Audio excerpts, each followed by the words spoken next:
This is terrible. We're so new at podcasting.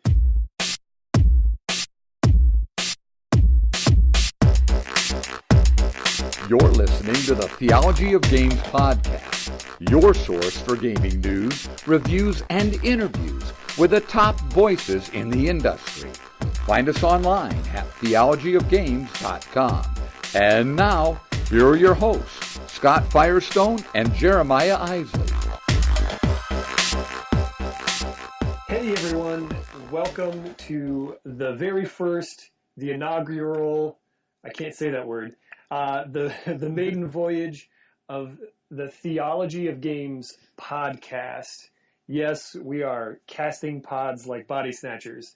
I'm Jeremiah, and that's Scott. Say hi, Scott. Hi, everyone. We are super excited to do this podcast. This is a labor of love for us. We have, for over a year now, we just celebrated our blogiversary on July 1 of theologyofgames.com. It's this little blog that's kind of started to grow and take some traction and grow some wings.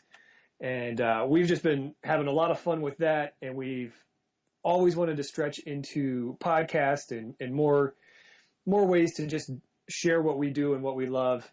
And so we're excited to bring this podcast to iTunes, to your iPhone and all those other iDevices that you may have.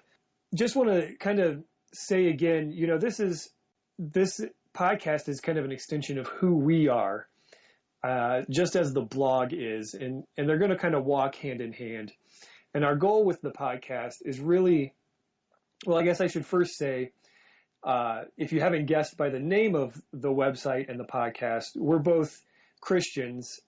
If you've been to our blog, you've seen the tagline, 2 geeks, hundreds of games, 1 God. We both love Jesus and we both love games. And so our goal with what we're doing here is to not Jesus juke the gaming industry, which is to say, we're not going to say, it's okay to roll the dice at the game table, but when it comes to eternity, we're not here to do that. We're here to share the hobby that we love and we enjoy with our friends and our family. But also, if there's something within the genre of gaming and some of the things that happen with games and so forth, that line that gets kind of walked, that's kind of fine. If it starts to push back against our faith, we're going to push back a little bit too, and let you know why that is. So that's a little bit about who we are as a blog and as people. So we wanted to take a minute too and just tell you a little bit about who we are as people. You'll see us on YouTube now, which is awesome and exciting. Hopefully you've read us online. But we just wanted to give you a little bit more about the man behind the mic, or the men behind the computers or laptops, or however you want to say that.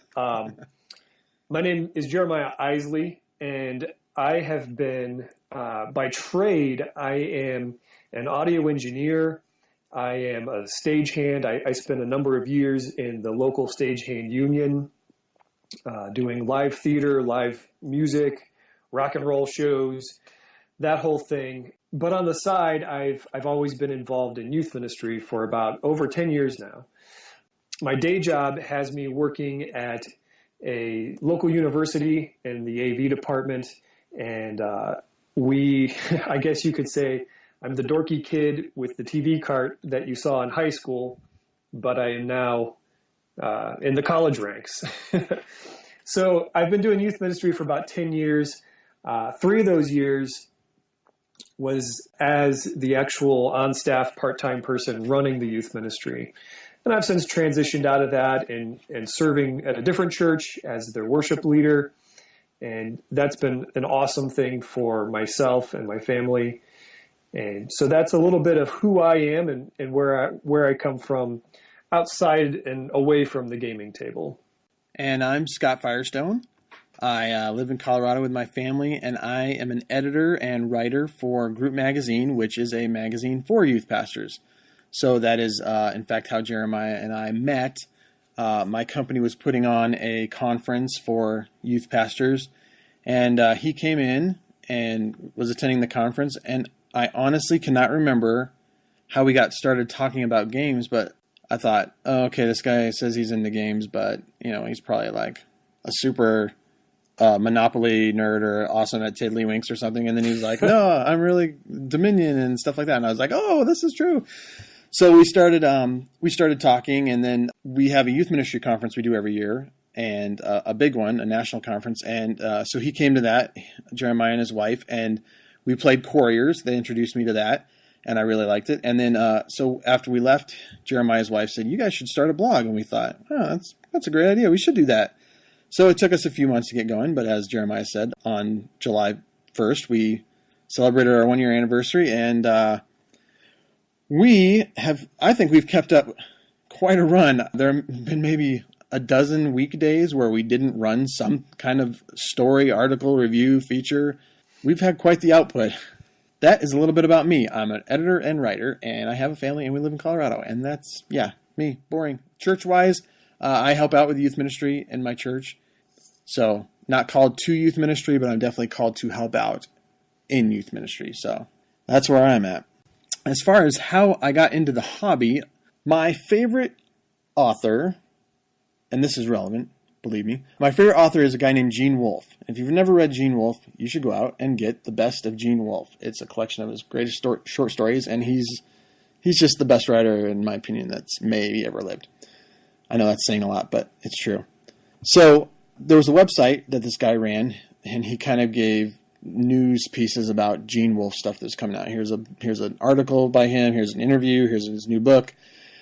And he had this personal side of his blog, and on there he was talking one day about this Settlers tournament, and I had no earthly idea what he was talking about. But through the context of reading this blog, I thought, oh, it sounds like some kind of board game. But I have no idea what that is. So I logged on to Google, and I searched Settlers, and I found out, oh yeah, indeed it is a board game. And I went to Board Game Geek, and lo and behold, there are all these board games out there, and I thought, wow, how am I going to find out what to play, and how am I going to get involved with a group like this? And so one night I went to a board game store that's in town here, and the guy was like, oh, you should come back on Friday, we have board game night. And I thought, that doesn't really seem like me. I'm a giant introvert, and I don't really like going out and meeting new people, quite frankly. I'm rather stay home. But something compelled me to go, and I thought, okay, I'm going to go, and this is going to be strange. And my wife thought I was just crazy insane. She's like, you're going to go out and play board games with complete strangers on a Friday night. Okay. But anyway, I had a great time that night. I played Goa and High Society. Those were my very first two games. And Goa blew my mind. It was such an amazing game. I got crushed at it. But I thought, if this is what is out there, I am all in. And so ever since then, that was probably 9 years ago. And I've just been playing games ever since. I have a regular game group. We meet every Tuesday night. And then once a month, we try and get together for a longer all-day gaming session. But I have a couple of guys in the group that are the guys that buy all the new games. And so we often have the latest and greatest stuff to play with. It's really a great group. I love almost all the people that are in it, and I have a lot of fun with it. So that is how I got into this crazy hobby. How about you, Jeremiah? My path to the gaming table actually started much, much earlier. Gosh, probably 15, 20 years ago. Well, I guess whenever Marvel Overpower came out, was probably my first awesome gaming experience, and it's not an awesome game by any means. A friend of mine picked up a couple starter decks, and we were actually playing it in the Burger King that I was working at the time. And I was just like, this is really, really cool. And all of the cool nerdy kids were playing Magic the Gathering at the time, but I never got into Magic the Gathering because, one, I don't think my parents would let me play it at the time because there were like sorcerers and demons and ogres and whatever kind of stuff. But honestly, I never got into Magic because of some of that. It was just some of the cards just really creeped me out, especially like the black ones and the red ones and whatever. But yeah, so I played a lot of Marvel Overpower, which is, looking back, I still have a lot of those cards, and I pull them out and I'm like, why did I like this game so much? It's so bad. But I remember that game. It is bad. It is terrible. But from there, I grew up. I graduated to Middle Earth, which was like the Cadillac of collectible card games. At the time, it was so in depth. It was up to 5 players. It was Tolkien. So we would totally play Middle Earth and play the old animated version of The Hobbit on TV. I mean, it was we were the total cool kids in town. Everybody wanted to be us. But so for the longest time, my beyond Monopoly experience with gaming was very collectible. It was all about collecting things. I got really into HeroClix about 10 years ago or so. Really, I still enjoy HeroClix. I've started teaching that to my son. And then my flip into board gaming really is kind of the same boring story that a lot of people have with Settlers of Catan. And my brother ended up getting a copy of it, and we played it a couple times. I was like, hey, this is pretty cool. And so I started going to gaming stores, looking for other stuff. And, it's just like your eyes start to get open to this whole other culture that's lurking beneath the shadows. It's, for some reason, it seems that board gaming has actually stayed sort of a subculture to collectible gaming, even though really the only collectible game that's super, super popular still is Magic the Gathering. Board gaming has definitely made a lot of strides in that area, but a lot of people, when you hear somebody say, oh, I'm a gamer, a lot of people say, oh, he either plays Magic or D&D. So for the longest time, that was my attitude towards gaming too, is I was always playing all these old dead games, the Pirates game and the old Star Trek collectible card game, which has many, many issues, but we still pull it out and play it sometimes.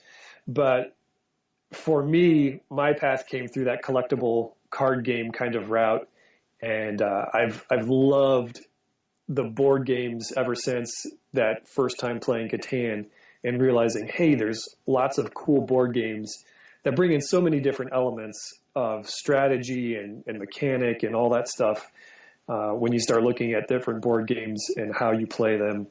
And so that's kind of my backstory as to how I even got interested in playing board games, and then why would I even write about them? But so that's my background in the hobby.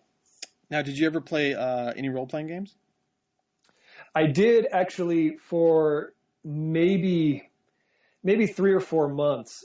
Some friends and we played the Star Wars.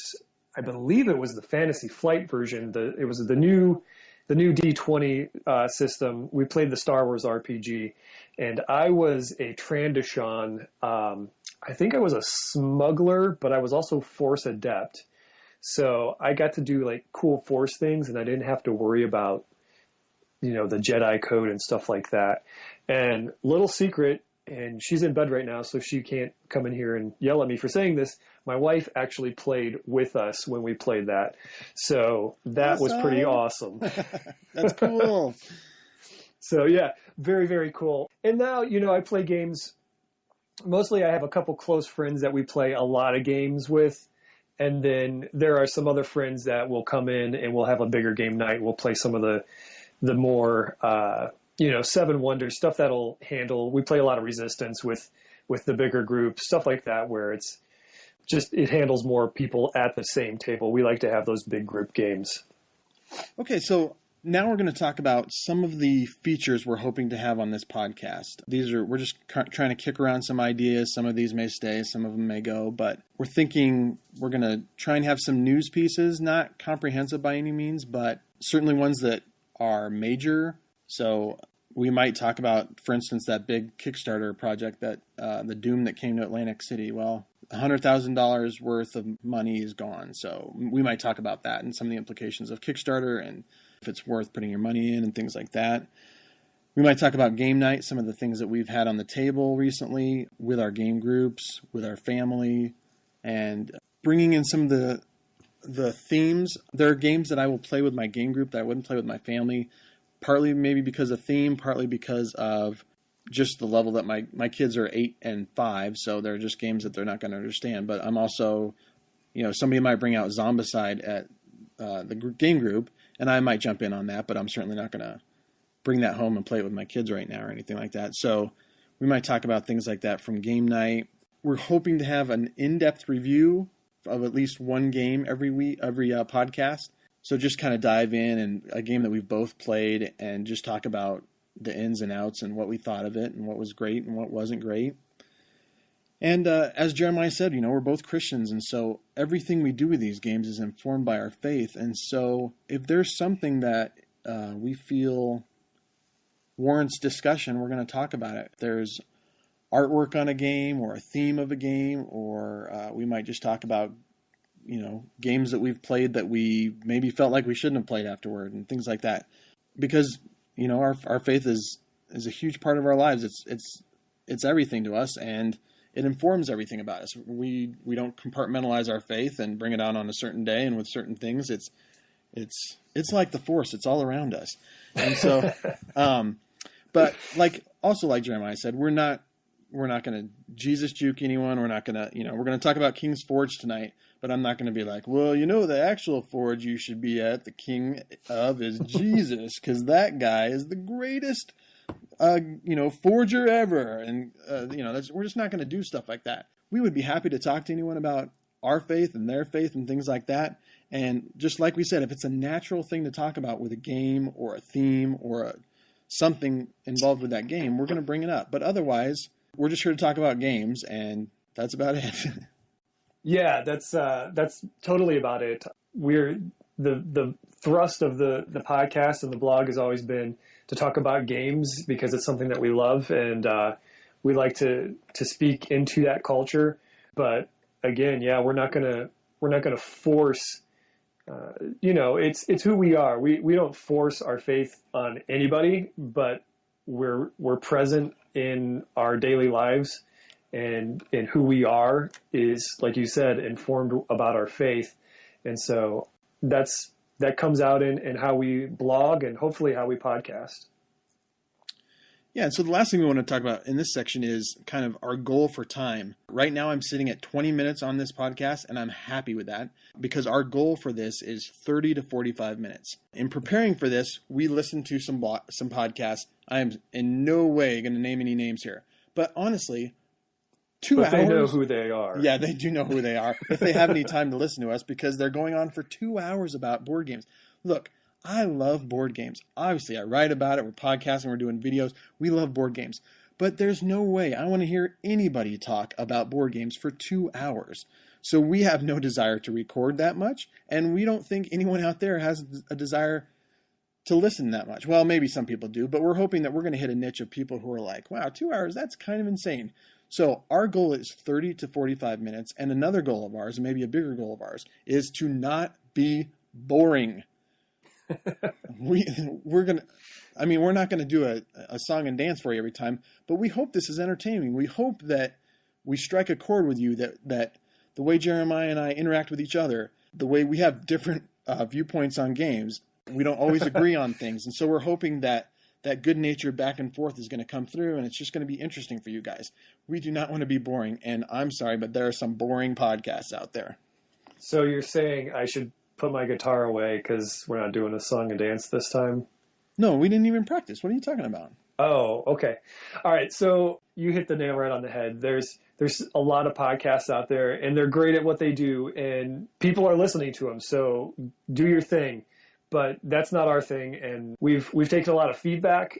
We ran a couple posts or polls on the blog, and it seems like a lot of people want that really anywhere from 15 minutes to 45 minutes seems to kind of be the sweet spot. So we're hoping to hit that, and we're hoping to be entertaining and give you a lot of good information and good insight in that time. And hopefully you'll find that useful and entertaining, and you'll subscribe and tell your friends about it. And it'll be a national, worldwide hit podcast, or, maybe a few people will listen. My mom will listen. My mom will probably listen too. I know she reads the blog probably daily. So Really? I was just kidding. My mom doesn't even know I have a blog. Oh, well, I'll tell your mom. I don't know. Okay. So we wanted to cover, again, this has been just this sort of introductory, hey, how you doing podcast world. But we did want to talk about some actual games tonight or today or whenever it may be that you're listening.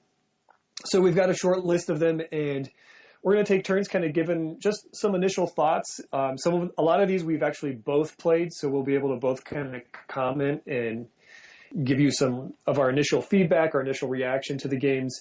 Some of these games aren't even out yet, so you can look for them on Kickstarter and different places where you'll be able to find them soon. The first game we want to talk about is Boss Monster. If you don't know about Boss Monster, you're probably one of the few people out there that plays games that doesn't. Well, I don't know. Maybe you don't know about it. If you've read any of our blog posts, you know that we have been really big on Pixel Lincoln, which is like this 8-bit deck building card game, and it's really cool. It's about Abraham Lincoln, and he has meat-based weapons. Well, the 8-bit thing kind of started to go bonkers right around that same time. And so these guys out in California who call themselves Brotherwise Games, they're actually two brothers who started this company. They designed this game called Boss Monster. And basically what happens is you can play from 2 to 4 players, and you each randomly get this boss card, and you are the boss of an old side-scrolling 8-bit video game in card form.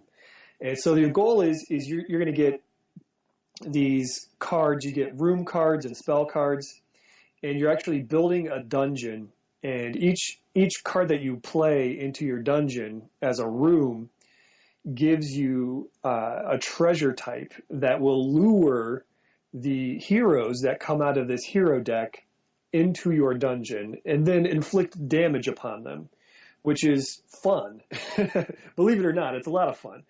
So you start building your dungeon, and you build more and more cards, and then you can build advanced cards that will upgrade your dungeon rooms and inflict more damage on the heroes, because as you go through the hero deck, you get to the epic heroes, which have more strength. And if you kill off the heroes, you collect them, and they go in your score pile as a soul that you've collected. If they make it through your dungeon, you get a wound from them making it through. And the game's real simple. Every turn you play a room. If you want to, you can build a room, and then you just see who lures which heroes into your dungeon, and if they die or not. Certain rooms can trigger certain things. You can destroy rooms to trigger a special effect that will take out a hero or do something nasty to one of your opponents. And basically the first one to get 10 souls, 10 heroes killed in their dungeon wins. And if you get 5 wounds, you're out. So that's kind of just the rough overview of the game, but the artwork is super funny and super stylized for that retro, which I'm going to admit, I remember when these games came out. We had a lot of fun with it, and it plays really fast. We played 2 games. The first time we played this, we played 2 games in about just a little over an hour. So, and that was with learning the game as well. So, and that was a 3-player game, super fast, super easy to learn, really creative and kind of silliness to it, but it's not overly complicated, and you can just kind of kick back and have some fun with this one. Scott, did you get a chance to play this one yet? I have not. I have had it in my game tub like 3, maybe 4 weeks now, and it just never gets brought out, and I'm not sure why. I really want to play it, and like you, I was brought up in that 8-bit era, and I have a very soft spot for it. So I love the artwork. I love the idea of it. Thinking about bringing it out with my oldest, who's 8. Might have to pull out some of the cards, because as I recall it, there's a couple of them. There's one about one's like a sexy seductress or something like that. I'm gonna have to look at it, but well, there's the succubus spa, which was noticeable. yes. So I would say, if you're gonna pull this out with kids, you might want to censor a few cards. There was nothing that was terribly disturbing. It's all done it's all 8-bit, so it's kind of Pixely violent and campy. Right. So there's nothing terribly gory or gratuitous about it, but some of the theme might be a little intense for some folks. So just kind of be aware of that, I guess, going in. So another game that I was able to play, I think you played this one too, was Magnum Opus. It's just out on Kickstarter, and it is a deck building game, and it's kind of got an interesting twist. Instead of a normal deck builder where you have cards out and you can buy them, it has this cool thing where it's called the Matrix, something Matrix. The Discovery Matrix. Yes, that's right. Discovery Matrix. And basically there are 2 compounds that you have to kind of get out on your table in order to go across and down, and whatever card is at that axis, then you roll the die, and you might be able to get a special power that you can add to your deck and make it stronger and make some cool things happen.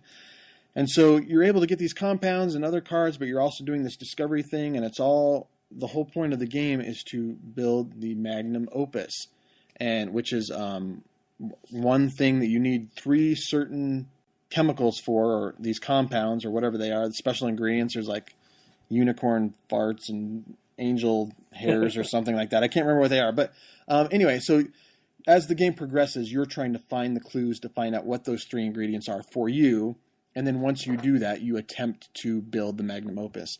And if you do that, you win. So it's not a game where you're coming in at a certain point and, this deck is out, and so then the game ends and you count up points, and whoever has the most points wins.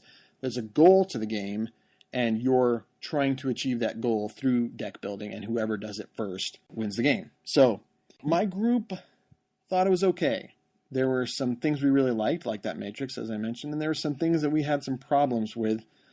Probably the biggest thing for us was the die. There's just there's a D8 in there, and much of the game is built around that D8, and you're able to do things where you can add 1 to that D8, but at the end of the day, you're still just rolling a D8, and I might roll it and pass and get something awesome, and you might not, and you've wasted a turn, and maybe all the chemicals that you use have to go back into your deck. So if you miss something, then you have to go through your deck again, unless you have multiple copies of it. You have to go through your deck again to try and get those things back on the table, to even attempt it again, and you might miss again.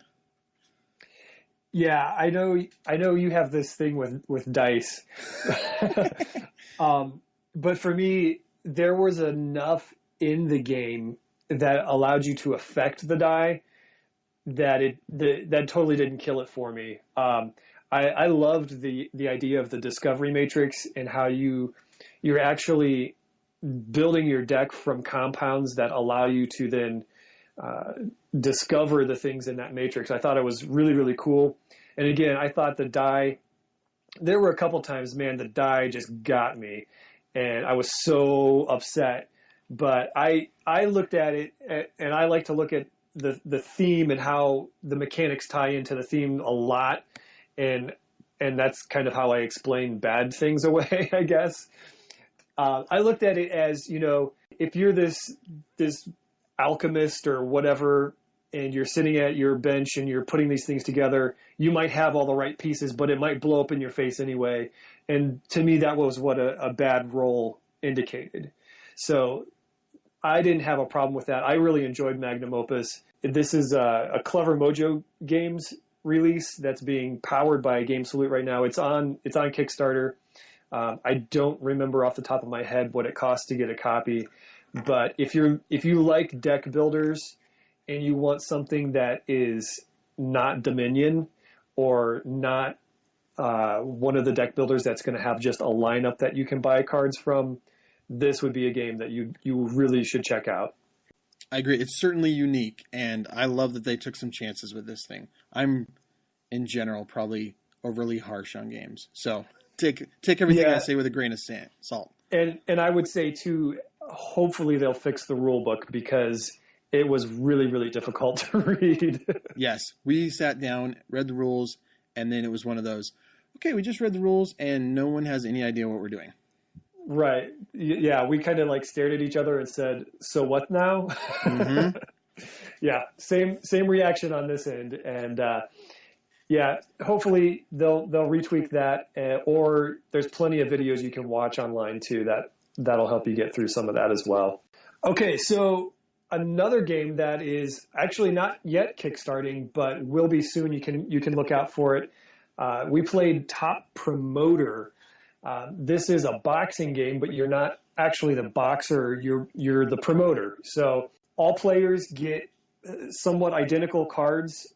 You all have a color-coded deck. And basically, there's locations out there where fights are held, and you take turns revealing a boxer, and whoever has the most popular boxer at that time gets to go ahead and place their boxer in the bout that they want, or they get to place it first and go around. And so you take turns placing boxers, and then once all the fights are filled at a location, you settle those fights by the roll of dice again. And so the better the boxer is, they actually may have a chance to knock out a fighter, or they just get more dice to roll. And that's pretty much the whole entire game. You're just placing boxers and fighting and resolving those fights to see who wins, and then you can play some special abilities that'll give you extra money or extra dice or things like that. Kind of tweak the card placement, I guess, more than the actual dice. And so after the fights are settled, you pay out the winners and the losers go home crying. And when you go through the location deck, which is scalable depending on how many people are playing, up to 5 with this one, then you count up the money and see who wins. We played it, and we were having fun placing the boxers because there's some strategy there with you try to pick a very popular fighter and get him into the main event because that pays more. And then from there, you have to kind of match the weight class. So you're trying to get a popular fighter with the same weight class and all that. So we had a lot of fun with all of that. But when we started to resolve the fights and have the bouts, it kind of took a clunker there for us. You roll one time and you basically compare the highest die to your opponent's highest die, and that's it. Fight's over, go home. And that to me was very Risk-like. My one friend that I was playing with actually said, I feel like I'm playing Risk because there's nothing you can do with those dice after you've rolled them. There's no changing the phase of one. There's no flipping one over. There's nothing. So there's not even re-rolls. Most dice rollers, you get like 2 re-rolls or something like that. So that really breaks the game for me. I know you had the same reaction to that. I did. We, like you, we thought some of the card play was interesting, and where do we put our fighters, and some of those special cards you were talking about, you have to determine, well, I need to play this on this turn because I think that fight is going to fill up before it gets back around to me again. And so right. You have to determine when is the best time to do it. But if I play it now, you might play something next turn that invalidates it, or, there were choices to be made. And then you got to the fight, and here I am bashing dice again. But wow, I could roll 4 dice and you could roll 1 die. And if you roll a 6 and I don't, you win. And it just drives me crazy. The only way to quote unquote manipulate the dice was to get more of them, but that doesn't do anything, and there's no way to change it. And like you said, no re-rolls, and if somebody has more dice than you, even if you roll exactly the same amount, well, they have more dice than you, so they're going to win automatically because you just go dice to dice, dice to dice, dice to dice. And then if, I ran out, okay, well, I guess that means I win. Yay. Good thing I was fighting at my home turf or whatever. So, yeah, I'm sorry. This, like you said, clunker, that's a great word because this was going along, and then it started sputtering. At the kind of the main meat of the game is the fights, and the fights are not good. Yeah, I almost wonder, like, I've thought about this probably more than I should, but I feel like it seems like there was a lot of time and care spent on the placement of the boxers and promoting the more popular ones and so on, and trying to get them, jockey them into a better fight. And because you are playing the promoter, was that the game to the designers? Was that that the game? And then let's just resolve these fights easily and quickly. But to me, it's anticlimactic to do that because all that hard work goes in, and you throw crappy dice, and that's all down the drain for you. I still hold out hope, that there might be some tweaks to this. It hasn't even hit Kickstarter yet, so they might be getting some feedback. Certainly they've gotten it from us that, if there's some tweaks to the dice mechanic and actually how you resolve these fights, the game is salvageable, I believe. I'm holding out hope for it. I think they can really turn it into something cool, but I think it needs some tweaks to get there. I agree. So let's talk about a dice game that's actually good. Okay. This is also from Game Salute, and it is called King's Forge. And this is a game where you are rolling dice and trying to become the greatest blacksmith or smith in the land, to become the king's blacksmith. And so you kind of start off, it's a dice building game, but it doesn't feel like Courtiers in any way. It's more like you start out with these kind of basic metal dice, they're black dice, and then through the different cards that come out, you're able to spend those dice to get better dice and different dice. And then some of the cards also just let you do special abilities like that you might be able to steal a die from someone, or there are all kinds of decisions to be made in this game. And there are these cards called gather cards that are at least half of the meat of the game. It's kind of divided into two sections. So the gather cards have different abilities on them, and one of them might be you spend 2 of your black dice and you get a green one. And another one might be you spend 4 of your black dice and you get a red die, which is more powerful than the green one. But you'll have to forever get rid of 2 of those black dice. And so there were constant decisions to be made, and you only play with half of the gather cards in the game. And so I truly feel like every game of this is going to be different because they were all interesting, and you'd have a choice of each of them on your turn, and each of those cards is also divided into 2 sections, and so you'd have to decide which card am I going to play on, which half of that card am I going to take the ability from, and then there's also a black market, which is basically, wow, none of those cards do anything good for me. I'm willing to pay through the nose and get rid of a lot of dice, but I'm going to get exactly what I need. And then that moves you into the second phase of the game, which is crafting, and there are different pieces, axes and necklaces and things that you're trying to craft, and you're also using dice for that.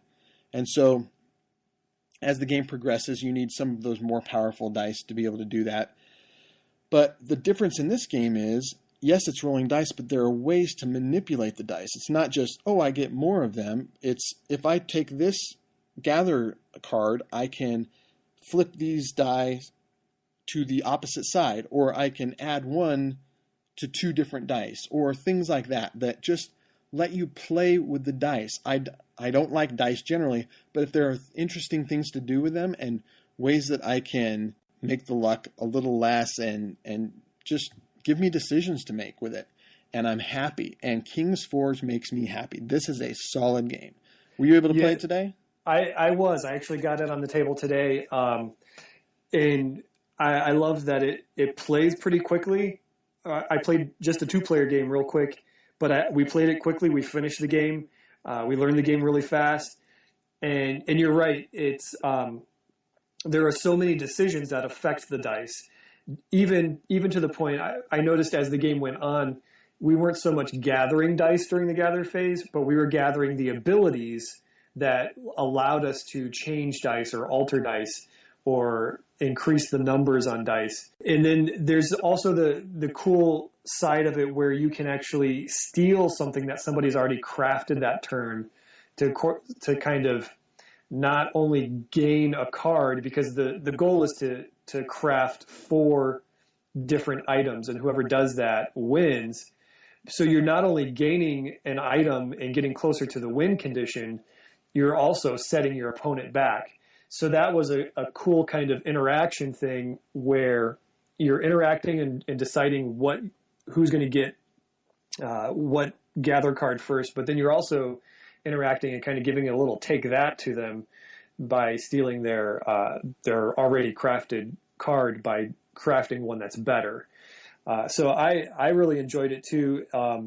I think there were some really funny little Monty Python references. I don't know if you saw the Holy Hand Grenade card, which was awesome because you had to build a 1, 2, and 5 die to make that, which was just hilarious. So yeah, I enjoyed it. A solid little game. And again, that's hitting Kickstarter tomorrow as which is the we're 1st. Recording today. August 1st, it hits Kickstarter. So you'll be able to check that out. And definitely something, if you like Quarriors, if you like the kind of deck building, dice building kind of games, something you probably want to take a look at for sure. So let's talk about Guildhall. This game has started to get really popular with my gaming buddies. It's been out for a while, and they actually just released Job Fair, which is an expansion, but it's also a standalone expansion. So you can get the expansion or you can get the original version. We've been playing the original. If you haven't played it, it's kind of a set collection kind of game where you are putting people into your guild hall who have different professions, and each time you play them, you gain you get to use their ability, which might mean you can draw some cards, or you can search the discard pile to put a card into your guild hall, or you can kill off people in your opponent's guild hall. And basically, you're just trying to collect. There's 5 different colors of each profession, and as you collect 5, you get to flip those over, and then you can buy victory points with them. And so it's a race to, I want to say 20 victory points. I think we've scaled that at times when we played it, but I believe it's 20. And it's a really fun. The only tough part about the game is learning the hieroglyphs that they use on all the cards. It's lots of different icons for different terminology, but it's put out by AEG. It's a really fun. It's not a deck builder. It's not I guess set collection is the best way to describe the game. We've had a lot of fun with it. I would say if you're into that, check that out.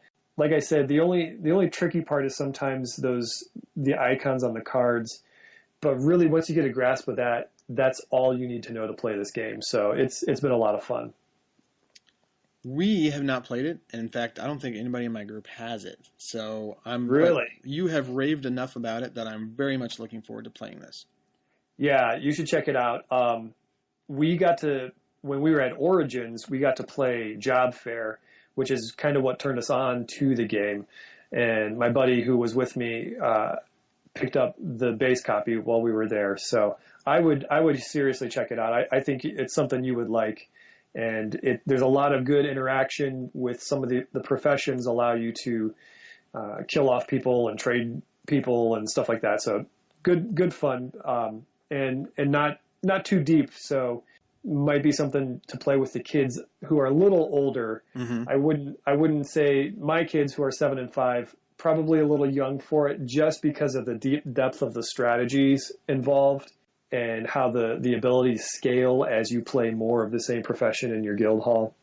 But definitely kid-friendly game, family-friendly game, very innocent, I guess, innocuous. I don't know what the word I'm looking for there, but yeah, good times. Nice. All right. next game we're going to talk about. Ooh, and we're at 45 minutes, Jeremiah. Can you believe that? Oh my goodness! No wonder those other ones can go for 2 hours, because before you know it, the time is gone. So we can maybe talk about one more. Yeah. Okay. Let's talk about Pigpen. Pigpen. We've both played this with our families, and for my money, it is a fun little family game. There's not a lot of depth to it. There's a lot of take that. But when you're playing with your kids, it feels different than if I'm playing with my game group. This is a game where you are trying to create pens using cards, and pens made of wood and pens made of brick, and you need food and you need a gate, and then you can put a pig in there. And everyone else is doing this as well. But in this deck of cards, there are also weapons and things to destroy fences. So you might get a hammer or a jackhammer or things like that will let you destroy other people's fences. And so there is a ton of take that and bash the leader and bash daddy, quite frankly, because my 5-year-old loved to destroy my fence regardless of how many points my wife had in the game. And but he always does that. He had a lot of fun. He ended up winning the game, and it's not like my wife and I held back. He legitimately won the game. And so I asked him, what's the best thing about this game? And he said, that I won. And I said, okay, well, what's the second best thing about this game? And he said, that you guys lost. So maybe we have to work on a little bit of sportsmanship there. But the point is, this is a cute little game. It's on Kickstarter right now, and my family has had a lot of fun with it. I don't know how long it's going to last. My 8-year-old wasn't able to play it with us, and he might be on the cusp of how much. I'm not sure he's going to enjoy it for much longer. He's kind of in that phase where this might be a little bit babyish to him. But I think he would still play it, but he maybe is getting a little bit too old. But my 5-year-old loves it. So have you played it with your gaming group yet, or no? No, I brought it, and we just didn't get a chance to. Okay. Yeah, I'm curious to play it with adults. We had a very similar experience playing it with the family. I've played it a couple of times, and the first time I played it, it was just me and the boys, and they both ganged up on me, and it was ridiculous. They were like the most devious little so-and-sos. I had 3 completed pens, and before I knew it, before my turn came back around, I was down to like a couple gates. It was total mayhem. But yeah, I totally agree with you. The game is just fun. There's so much take that in the game that you just can't help but have fun with it. And I love that, like, my kids totally got into that. My wife got into that aspect, and we just had a lot of fun. My 5-year-old was just, I don't know who he was when we were playing it. He was yelling things at us, and he would get this look in his eye before he would play like a saw, and he would start making the saw sound before he played the card. So like there was this dark foreboding that we're going to get something bad is going to happen to one of us. So lots and lots of fun, really quick to learn, and really good for the kids to learn. I'm really interested to play it with adults. I'd like to see how like there's so much take that. I'm really interested to see how that plays out amongst quote unquote friends. All right, well, that is our time. We are going to wrap this up. Again, this is just our very first episode, and we're still filling things out, and we just wanted to introduce ourselves to you guys and let you know we're going to try and do this once a month, and we're going to try and keep it to 30 to 45 minutes, even though we're 5 minutes over right now. And we are going to make this not boring as much as possible. We're going to do that. So another thing we want to do is invite you to interact with us and ask us questions. We would love to start dialogues, and some people have emailed us and talked to us about what we think about things like Magic the Gathering and things like that. And we'd love to talk about that because that's bringing in the theology and theology of games. So it doesn't have to be about theology. If you have a question about a game, if you want an opinion on a game, if you want to talk about our thoughts about a game as they relate to our faith or not or whatever, just talk to us. So there are a few ways where you can do that. One is we're going to do on Twitter, you can do the hashtag AskTOG, ASKTOG with the hashtag. We'll look for interactions there. You can email us at theologyofgames@gmail.com, or you can go to Facebook, and some people have interacted with us on the page or through private messages on there or whatever. We will, if we feel like something is worth talking about on the podcast, we'll pull it in here and do kind of a mailbag section, which is not really a great name anymore because who uses the mail, right? I haven't gotten mail in a bag in, a couple years at least. So I know. Pretty soon that's going to start sounding like the Pony Express. So right. We're going to have a Pony Express section where you can interact with us, and so we would love to dialogue with you guys.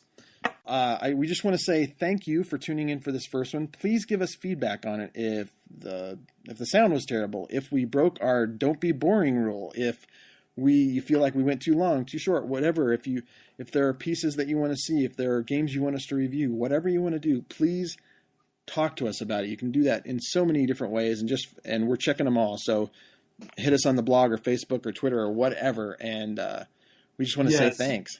Yes, we obsessively check all the social media outlets that we're tied to.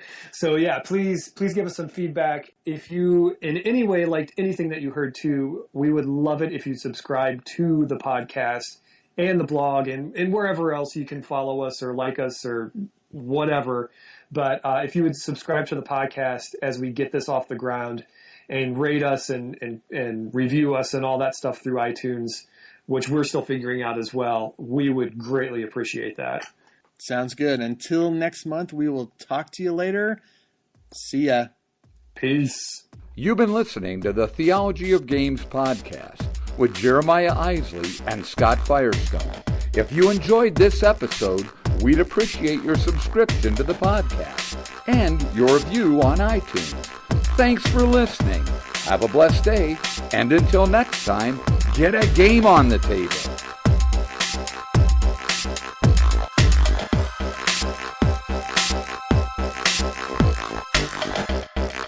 This is terrible.